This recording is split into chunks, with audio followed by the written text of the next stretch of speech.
To all my Polish subscribers, if you guys haven't seen this new YouTuber, you guys should definitely check him out. A link will be in the comment section below. Alright, hello everyone, it's Happy, and today we are going to be talking about the IS-7. This is a Soviet Tier 10 heavy tank, and as you can see here, it has been updated into the HD model for some time now, for those of you who don't know.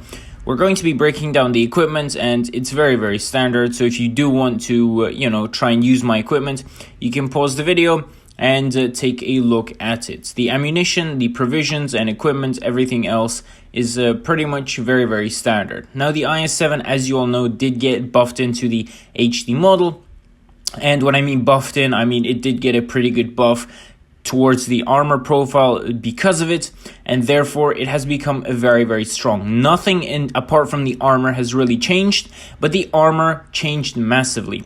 The frontal part, especially the sides and the turret, became very strong, and of course the tank is used a lot more often in tournaments. Not more often, it's used a lot in tournaments compared to before.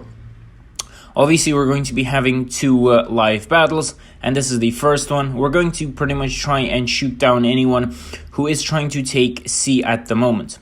So we're going to be coming here. We're obviously not as tall as the other tanks, but the light tank does make a mistake, and we're allowed to kind of shoot him.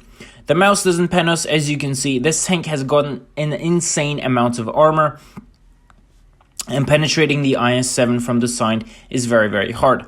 Apart from the armor, this tank has mobility. It is one of the fastest heavy tanks at tier 10. It's very fast. I made a big mistake there. I'm talking too much.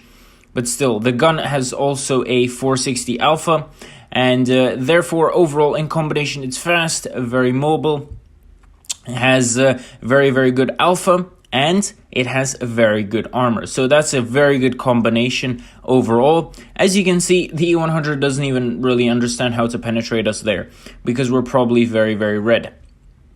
The pike nose on this thing is probably the strongest pike nose in the whole game. Even if you turn it towards the enemy, you really cannot penetrate it. It's like a 252U at tier 10, only with a little bit more speed, if I'm not wrong. So here, we're allowed to kind of see the Death Star, and we do hit it. Of course, the gun isn't the best in terms of aim time and overall just comfortability, but still, the gun is okay, it's usable. Especially for newer players, I think this tank is very good. Before, I used to say that the IS-7 was trash, because the armor wasn't that great, and no one really liked it, and the IS-4 was the much better tank, but now, because of the huge armor buff, I would say this is a better version of the IS-4. And overall, for newer players, this is a much better tank. And it will teach you how to play the game in a better way. On top of that, this tank will allow you to make a lot of mistakes compared to that, for example, of the 50B. Like in a 50B, you're not allowed to make any mistakes. Of course, here we're getting into a heated situation. The mouse does penetrate us, and so we're going to load gold, and he's pretty much full. I don't know if I can survive. I'll try and go to his side. I'll try and stay here as long as possible, but for some reason, he just walks past me. Okay. They do have two heavies left, and that is the T-57 and the mouse. So let's hope the IS-4... Nope, he's dead. I really hope the mouse doesn't look at me this time, and he misses for some reason, and so do I. And the T-57 will die. He will die, and now the mouse, thank God, is going to be looking at someone else, which is going to give me a chance to shoot him again. Again, 477 alpha, not bad at all. And the T-57 is still alive. Can we try and pick him up first? Will do, and we picked up the T-57 and the mouse. So, not us, but our teammate. So yeah, with that, the first game is a 5k, 4.9, nothing crazy, you know what I mean. Just a decently above average game for us. And we're going to be jumping straight into the second game after we collect this thingy. I really don't understand this event. It's kind of pointless to me.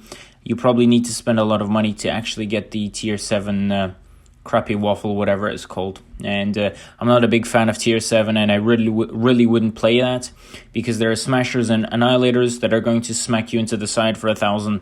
There's literally no point. They have 3 heavies and so do we, but our guys for some reason aren't coming with us. What the hell? Okay, we're going to have to be playing the medium side as well as the center of the map, most likely. And we're going to try and crush their mediums then, because they only have 2. We're going to kill them, and it's going to be a 7 versus 5. Hopefully, that is the ideal situation. But no, the mediums are also going towards the heavy side for them. And they only do have 1 medium on the flank. So that's okay. And I really think he's running away as well. And yes, this is quite dangerous because I'm running through the center. And I really don't think there are any more enemies here, so I can just drop down and hold this position. The IS-7 is very good at pushing, holding, and doing whatever. The only downside is the gun comfortability, and the gun depression on this thing isn't great, 6 degrees. But that's okay. We smack a nice shot into the E100. The E50M is going to be going all the way. And now we see more or less where the enemies are. I don't really know where the TDs are 100%. Here we put a nice shot into the E50M as well. And we already have 907. That's what I mean. This gun is pretty good. It's not a 400 alpha, it's a 460. So with 2 shots, you already do over 900 rather than the standard 800. Sometimes if you're lucky, you can do 500 alphas, and that's really good. And in 3 shots, you already have 1.5k, which is very, very good. Here, again, I'm talking too much, so I make a mistake by over-peaking, and I lose a lot of HP. And thank you to Wargaming's maps, because the map designers are amazing. I can't even climb back that thing. So I lost a lot of time, and I lost a lot of HP. Amazing. And we already lost one of our teammates. And I really think our guys are way too scattered around, but that could be good and bad. We'll see how it turns out in a second. I'm just trying to farm a bit of damage here. We get a max roll of 575, which is great. And yeah, it's a 1-1. So I think we still have a decent enough chance to win this game. Overall, I really started enjoying the IS-7. It's very good for tournaments, it's very good for randoms, but it's not the best damage tank. So if you're trying to play for damage, I don't think the IS-7 is great. But if you're a new player, the IS-7 would be good at teaching you a lot of things and being forgiving at the game, compared to other tanks like the Leopard or the 50B, for example. We don't penetrate the IS-7. As you can see there, we shot straight into the side of the IS-7, but it won't penetrate. And we definitely lost this game. It's a 3 versus 6 at the moment. Well, not anymore. 3 versus 5.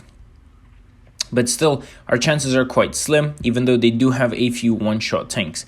So I'm just going to be holding this position. As you can see, there just isn't enough gun depression, and we do take a 400 HESH shell into our face because of that. I was trying to maybe get the gun depression down, but no. And here the IS. Okay, another thing I want to talk about is the gold. The gold pen on this thing isn't the greatest. Here we're going to be trying to load gold, and the 100 should be a one-shot. And I think I really didn't think his gun would be able to go down there for some reason. And I assumed I could just shoot him. Ultimately, we just lost there. As you can see there, we only did over 3,000, so 3.2k. But that's pretty much the IS-7 for you guys today. If you guys enjoyed, smash the like button, and I'll see you guys next time. Happy is out. Bye-bye.